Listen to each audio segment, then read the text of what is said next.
Hi, Mr. Cole here, and today we're going to graph quadratic functions, and our goal for today is we're going to graph a quadratic function. Our California standards for today is Algebra 21.0 and 23.0. The vocabulary that we're going to encounter for today is we're going to talk about the axis symmetry, and that is a vertical line that divides a parabola into two symmetrical halves. Okay? And the second vocabulary that we're going to have is a vertex.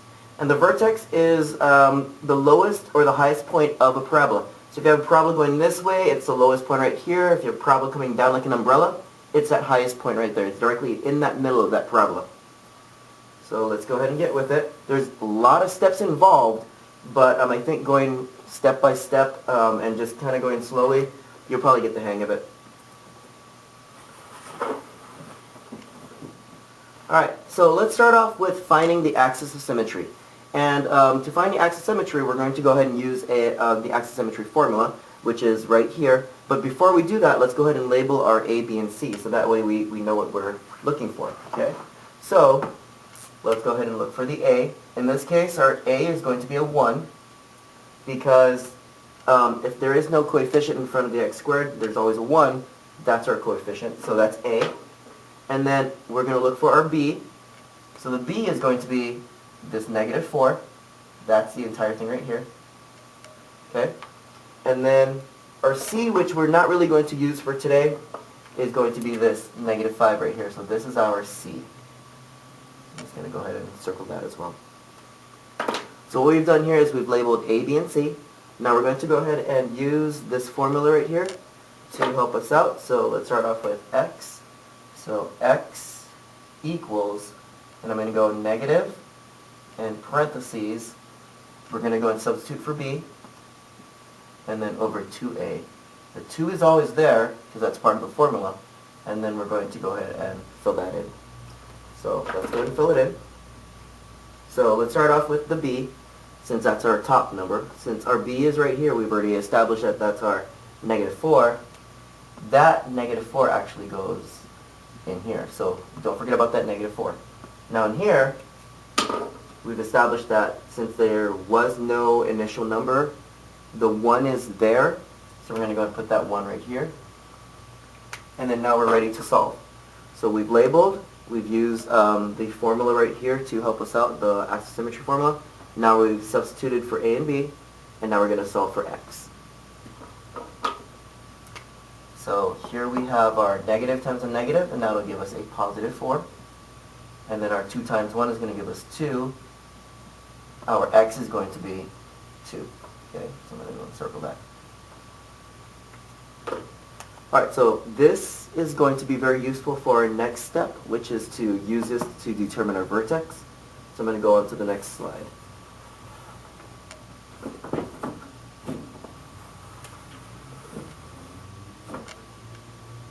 Alright, so now we're going to go ahead and use our answer for x from the axis symmetry, and we're going to use that to find our vertex. So, we're going to use the 2 that we got from before. So that was our axis symmetry, which is 2, and that was x. So all we're going to do now is we're going to go ahead and substitute. So y is equal to, in parentheses, because we're going to substitute for x, -4. Multiplied in parentheses, that's my other x, and then that's 5. And again, it was from our axis symmetry, and our axis symmetry was 2 from the other slide, so we're just going to input that 2 into those spaces, into the parentheses. So it's going to be 2 and 2 right here. So let's go ahead and solve that out. So we've substituted for x, now we're going to solve for y, and y is going to be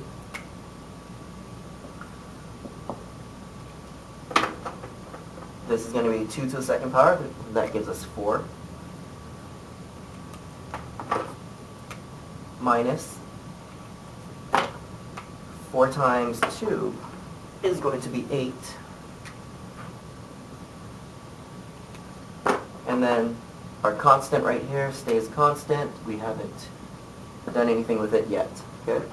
Now, we're going to continue to solve for y until we are done with one single number. 4 minus 8 is going to give us -4. then minus 5, then y is equal to negative 4 minus 5 is going to give us negative 9. And then we're going to use this number right here, and I'm going to circle this one, and what we used in our first for x to create our ordered pair, and that's going to create our vertex. So our vertex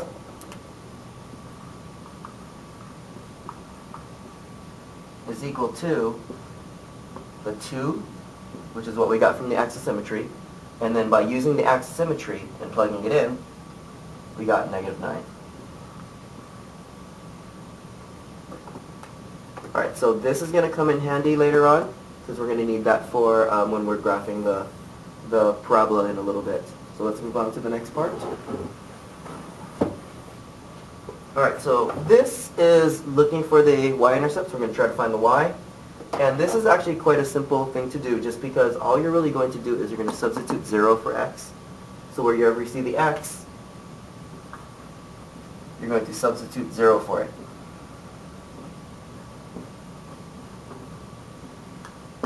Now, the best part about this is that when you put zeros into here, these become zeros on its own. 0 to the second power of 0, minus 0, minus 5. So your y is actually just the constant. So whenever you have it in this nice format, these become zeros, so your answer is just basically the last part. It's the constant part. So to finish this part up, to find the y-intercept, and again, the y-intercept is where the parabola is going to cross on that the vertical line of the graph. And so the y-intercept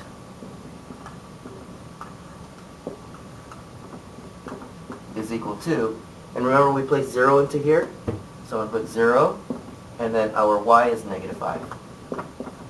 So again, we're going to keep this in mind as well, because we're going to need this to help us graph at the end. Let's move this slide over.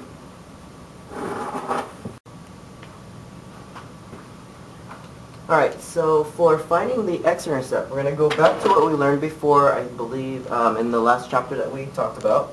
And we can use the x method factor for this. So let's go ahead and draw an x. And we're going to go ahead and place our numbers where they should be. So you have your negative 5, negative 4 right here. And then you're going to have your two terms right here that's going to help us out with the factoring of that binomial. So we're going to go and do that, and if we look at the two numbers, what two numbers will multiply to negative 5 and add to negative 4? And that answer is negative 5, and it's going to be positive 1. Because adding 1 plus negative 5 will give us negative 4. 1 times negative 5 is going to give us negative 5. So that's going to give us our x plus 1, and then it's going to give us our x minus 5. So that's what we got from these two. Okay. Now we're going to go and set this to 0, so it's going to be x plus 1 equals 0. And then it's going to be x minus 5 equals 0 as well. So something plus a 1 is going to give us 0, so that answer is going to be negative 1. And then x minus 5, something minus 5 is going to give us 0, so x is going to be 5. So these are the 2 points where, when you have that graph, these are the 2 points where it's going to intersect on the x, either this way or this way. So these are those 2 points right there. So these are going to come in handy when we start to graph. And let's go ahead and graph that out. So let's go ahead and go back to the couple of slides before. Our vertex we figured out was at 2, negative 9. And then our y-intercept we figured out was at 0, negative 5. And then our x-intercepts, which were the things that we just did on that last slide, and that was x is equal to negative 1 and 5. And then now we have our things that we need in order to just graph our parabola. So let's start off with the first one. We're going to go and graph the vertex. So I'm going to go here, go to 2, and then go down 9. 1, 2, 3. So right about here. So that's our lowest point of this parabola. So now we're going to go ahead and graph out the next part, which is the y-intercept. And this is the part where the parabola opens up and hits the y-intercept. So this is 0, negative 5, so it's 0. Then go down 1, 2, 3, 4, 5. There's a dot right here. Okay. And then so we have our 0 and negative 5. Now we're going to go ahead and look for our two places where they touch the x-axis right here. So here we have negative 1. So negative 1 is right here. And then we have 5. So looking at 1, 2, 3, 4. Add an extra line for 5. And right here. Okay. Now we've graphed this. We plotted the points for this, plotted the point for your y-intercept. We plotted the 2 points for where they connect onto the x. All we have to do now is to go ahead and mirror some points. Now if you notice, this is the only point that we need to mirror. So if you look at here, here's your axis of symmetry right here. So we're looking at 1, 2, so 1, 2, so we're looking at a dot right here, and that's your mirror of your point. We're going to connect everything with a curved line. So your curve is going to start looking somewhat like this. Oops, totally missed that one. Draw our arrow points, and then that is your graph of this parabola. Alright, so your steps are right here, so make sure that you do follow them. And for more information or other types of videos such as this, please go to my YouTube channel, which is www.youtube.com/user/Tychodad. Thanks.